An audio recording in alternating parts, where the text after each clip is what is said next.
You know, I've been hearing about this egg crisis in America. Apparently, things have gotten so bad that the US government is now cold calling random countries begging for eggs. Hello, Finland. You guys have any extra eggs? We're desperate here.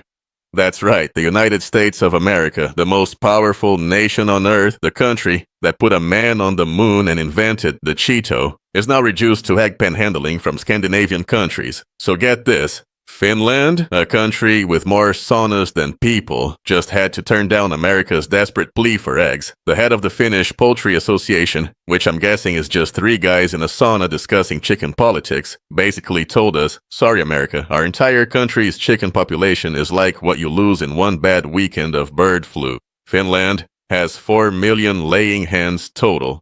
That's fewer chickens than Colonel Sanders processes before breakfast. The US has had to kill over 35 million birds in just the first 2 months of this year alone because of avian flu. 35 million! To put that in perspective, that's like if everyone in California suddenly had to give up their emotional support chickens. The bird flu situation is so bad, chickens are now updating their LinkedIn profiles and looking into remote work opportunities. And it's not just Finland we're begging. We've also reached out to Denmark, Sweden, and the Netherlands. We're basically working our way through IKEA's country of origin list. Hello, is this Sweden? Can we get some eggs and maybe one of those impossible-to-assemble bookshelves while we're at it? But here's the kicker. Even if Finland wanted to help us, they can't. Turns out there's this whole complicated international egg diplomacy thing going on. Finland's never exported eggs to America before, so there are no agreed rules in place. Can you imagine the negotiations? Okay, so the eggs should be, egg-shaped and preferably come from chickens, not drawn with Sharpies on small white rocks. Are we in agreement? The Finnish Poultry Association's executive director, Vera Lehtila, and I swear I'm not making that name up, said launching exports is not a simple matter, which is diplomatic speak for your paperwork is ridiculous, America. They need market access, negotiations, extensive inspections, and studies. What are they studying? Do Americans know which end of the egg to crack? Survey says, results inconclusive. And it's not just us having problems. Europe is facing an egg shortage too. It's like a global game of who's got the egg. Remember when the biggest international crisis was whether an Instagram photo could get more likes than a picture of an egg? Now we're actually fighting over real eggs. That's what we call character development, folks. Sweden's biggest egg producer, Kronegg, which sounds like something IKEA would name a bathroom fixture, told a Swedish newspaper they probably can't help either because of various export restrictions. Export restrictions on eggs, what are they afraid of? That we'll weaponize their omelets? That we'll crack their national security codes along with their eggs? The bird flu isn't just decimating American chicken populations, it's a global problem. In 2022, Europe had to cull tons of chickens too. It's gotten so bad that chickens are now practicing social distancing. They're wearing tiny masks and telling each other, "Stay 6 wings apart, Henrietta," according to the Finnish Food Authority, which I imagine is just a guy named Sven with a clipboard. Some countries do have egg export agreements with the US, including the Netherlands, Lithuania, and Canada. So we're getting eggs from the Dutch, who are too busy building dikes and wearing wooden shoes to eat eggs anyway. Lithuania, which most Americans couldn't find on a map if you spotted them, the continent, and Canada, our neighbor to the north, who's probably sending us eggs with little apologetic notes attached. Sorry about your egg shortage, eh? CNN reports that Turkey plans to export eggs to the US as well, Turkey exporting eggs to America. There's a Thanksgiving joke in there somewhere, but my writers are too hungry without their morning omelets to come up with it. The whole situation is so absurd that the Finnish response had to be drafted in cooperation with the Finnish Food Authority. They needed to call in the big guns just to say, sorry, we don't have enough eggs for you. That's like needing a team of lawyers to tell someone you can't lend them a cup of sugar. You know things are bad when America, the country that supersizes everything, is begging tiny Finland for help. Finland's total land area is smaller than Montana. Their entire chicken population would fit in one of our factory farms parking lots. It's like asking a toddler to help you move a couch. And let's talk about the bird flu itself. This isn't just a few sniffling chickens with runny beaks. This is serious business. The birds aren't just calling in sick to work, they're checking out permanently. The flu has been plaguing the US for years now, like that one relative who says they're just staying for the weekend but is still on your couch 3 years later. The egg shortage has gotten so bad that people are now guarding their refrigerators like they contain the nuclear codes. Neighborhood watch programs have been repurposed to patrol for egg thieves. Brunch places are hiring armed guards for their hollandaise sauce. The black market for Cadbury cream eggs is through the roof, and it's not even Easter. I heard that in some parts of the country, people are now using egg-shaped emojis as currency. I'll trade you 2 egg emojis for that carton of actual eggs. Throw in a chicken emoji and you've got a deal.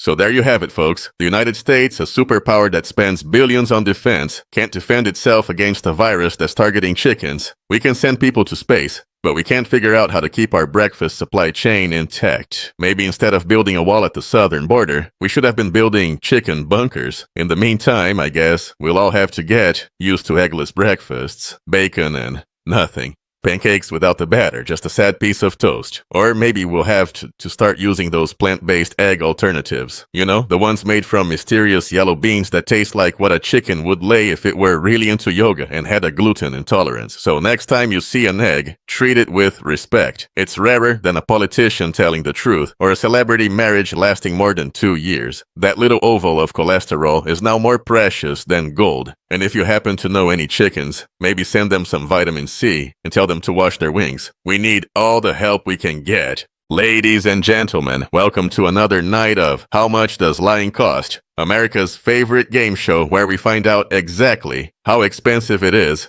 to just make stuff up on television. Tonight's big winner, or I guess loser, is Newsmax, who just had to pay $40 million to settle a defamation lawsuit with Smartmatic, a voting equipment company they falsely claimed hacked the 2020 election. $40 million.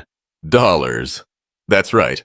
Apparently telling your viewers that democracy is being stolen by voting machines costs about the same as a decent-sized yacht or a mediocre NBA player's annual salary. Let me break this down for you. Newsmax, which is like Fox News' little brother who didn't get into college, spent months after the 2020 election pushing this wild conspiracy theory that Smartmatic was part of some elaborate international scheme to steal the election from Donald Trump. The only problem, Smartmatic's equipment was used in exactly 1 jurisdiction in the entire United States during that election. 1. That's like accusing me of eating all the donuts in the break room when I wasn't even in the building that day. Jimmy definitely ate all 12 donuts in the staff kitchen, but Jimmy was in Hawaii.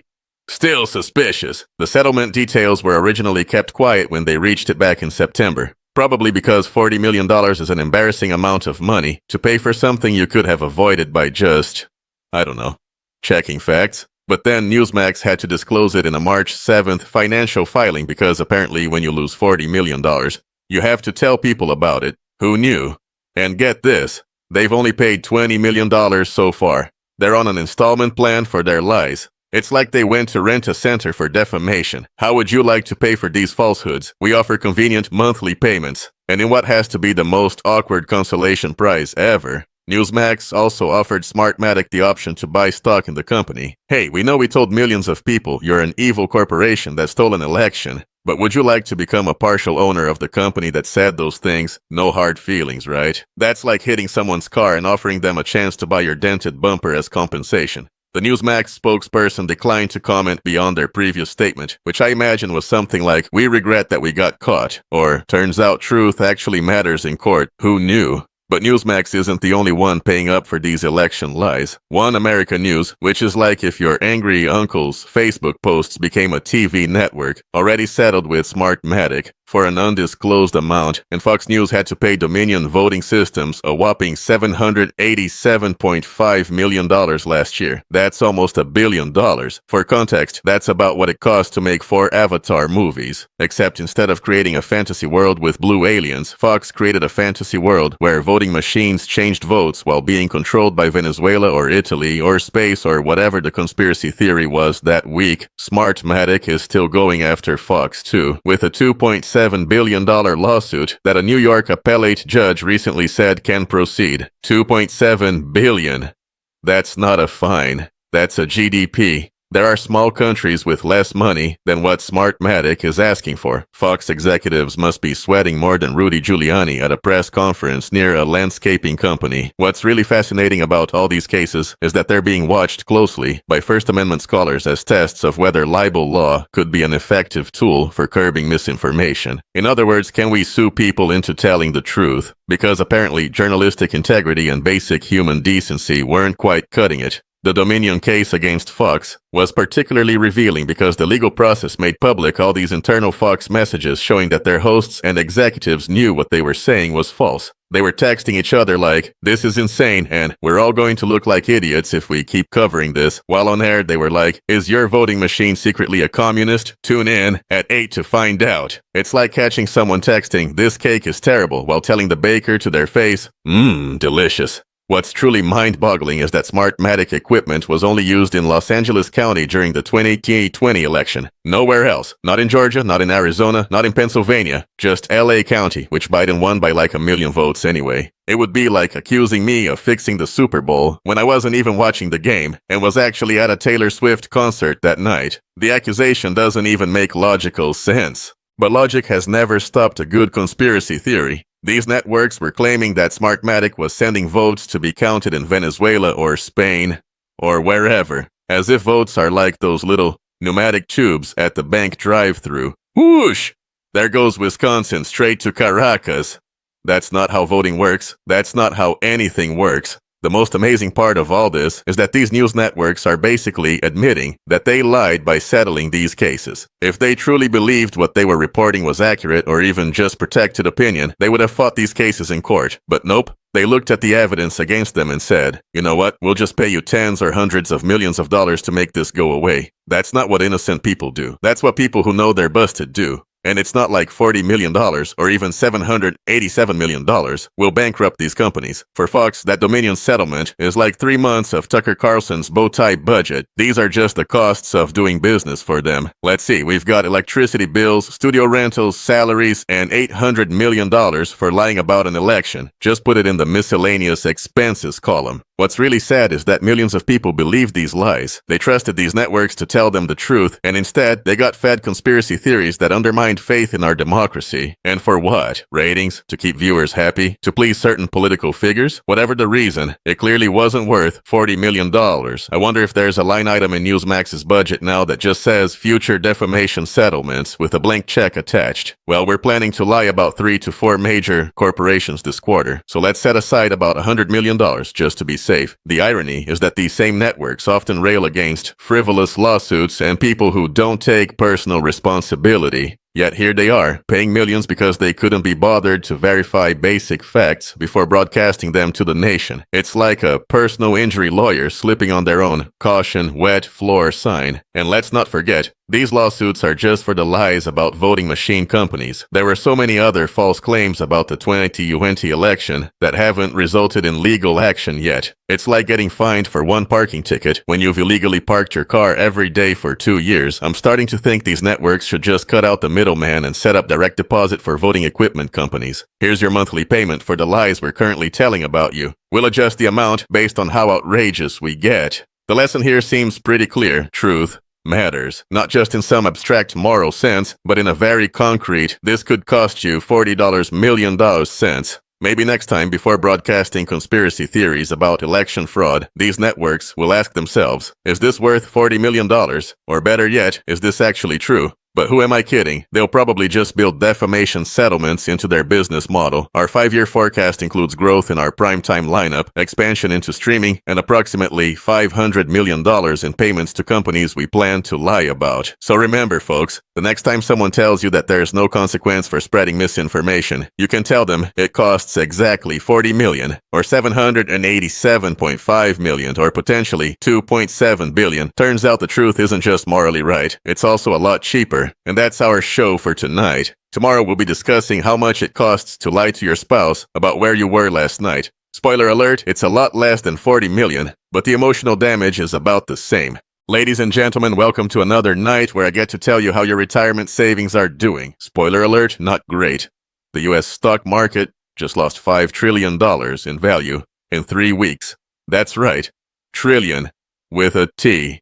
5 of them. To put that in perspective, that's like if Jeff Bezos lost all his money and then lost it again 25 more times. It's like someone took the entire GDP of Japan and just, whoops, dropped it behind the cosmic couch cushions. The S&P 500 has fallen into what Wall Street calls correction territory, TOS, which is a fancy way of saying everybody panic, but in an orderly fashion while wearing suits. The market hit its peak on February 19th at a value of 52.06 trillion, which, by the way, is a completely made-up number that somehow controls all our lives. And now it's down to $46.78 trillion.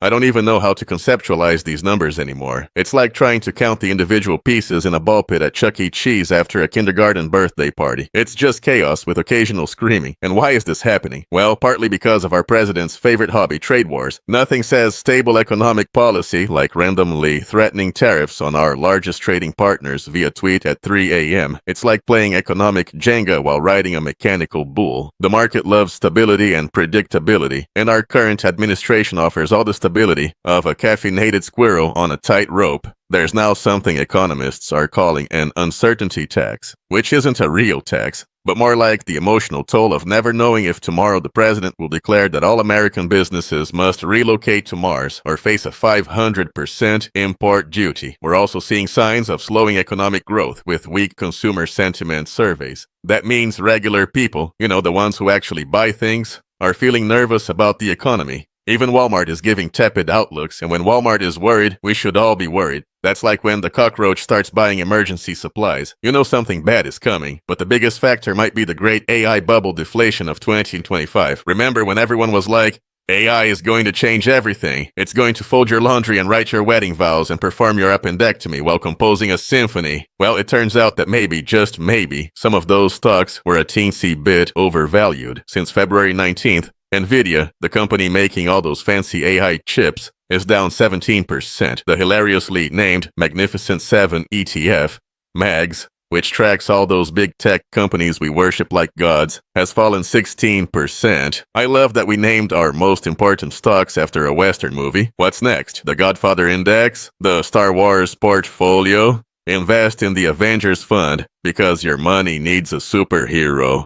Before this correction, some of these AI companies were valued at over $3 trillion each. That's more than the GDP of most countries. It's like we collectively decided that a handful of tech companies that make phones and search engines were worth more than the entire economic output of the United Kingdom. And even after this massive drop, the S&P 500 is still trading at 24.1 times its trailing 12-month earnings. For those of you who don't speak Wall Street, that's like paying $24 for something that earns you $1. It's like buying a vending machine for $24,000 that gives you $1,000 a year in quarters. Sure, eventually you'll make your money back if you live to be 150 years old. The whole situation reminds me of that time my Uncle Frank bought a timeshare in Florida during a hurricane. The salesman was like, think of it as waterfront property that occasionally becomes underwater property. That's basically what Wall Street is telling us now. Think of it as a buying opportunity that occasionally becomes a selling panic.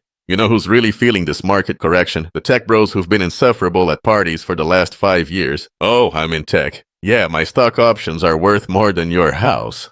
Well, not anymore, Trevor. Now you're just like the rest of us, staring at your 401k statement through your fingers like it's a horror movie. And let's talk about these market analysts. Barclays strategist Emmanuel Call, which sounds like a fancy French cologne, said in a note to clients that the mood music is changing. Mood music? The stock market doesn't need mood music. It needs therapy. It's not having a romantic dinner. It's having a full-blown identity crisis. This isn't a slight change in background jazz. This is the orchestra on the Titanic switching from waltzes to Nearer My God to Thee. What's really wild is how we've normalized these massive swings. $5 trillion just vanished, and tomorrow morning, we'll all still go to work like nothing happened. It's like if Thanos snapped his fingers, and instead of people disappearing, it was just our retirement accounts. I don't feel so good, Mr. 401k.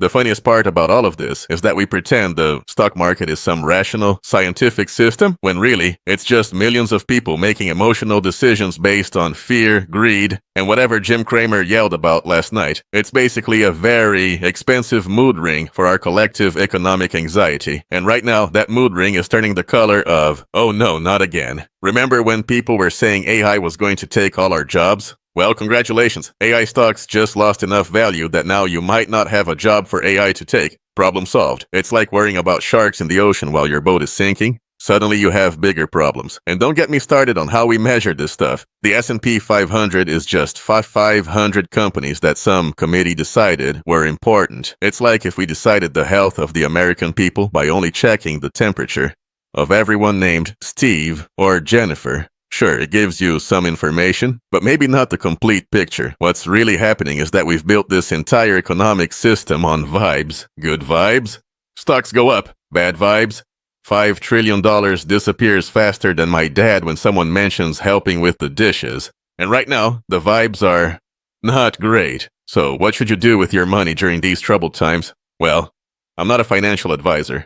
But have you considered converting everything to arcade tokens? They never lose value, and you can always play skee-ball if the economy tanks completely, or maybe invest in whatever company makes those trash balls, because sales are about to go through the roof. The real lesson here is that the stock market is just a very complicated way for rich people to get richer, and the rest of us to feel like we're participating in capitalism. It's like being invited to a fancy dinner party, but you're only allowed to smell the food while the hosts eat it.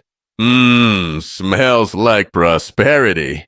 In all seriousness, though, these massive swings affect real people with real retirement accounts and real dreams of someday not having to work until they're 90. And when $5 trillion disappears, it's not just numbers on a screen. It's college funds and down payments and dreams deferred. But hey, on the bright side, at least we're not alone in our financial misery. Misery loves company, and right now, we've got about 330 million Americans in this miserable company together. So tonight, when you're lying awake at 3 a.m. wondering if you should sell everything and build a bunker filled with canned goods, just remember, somewhere out there, a hedge fund manager who made $50 million last year just lost $20 million of it. And if that doesn't make you feel better, well, I tried. So keep your chin up, America. The market goes up, the market goes down, and somehow, the people at the top always seem to land on their feet. It's like economic gravity only applies to some of us. But who knows? Maybe tomorrow some AI will accidentally predict the end of the world, the market will panic again, and we'll all finally have an excuse to wear those apocalypse outfits we've been saving. I know I've got mine ready. It's leather, with lots of unnecessary buckles. Very Mad Max meets Project Runway. That's our show for tonight, folks. Remember, if you're feeling bad about your investments, just think of them like your children. Disappointing you now, but hopefully they'll get their act together eventually.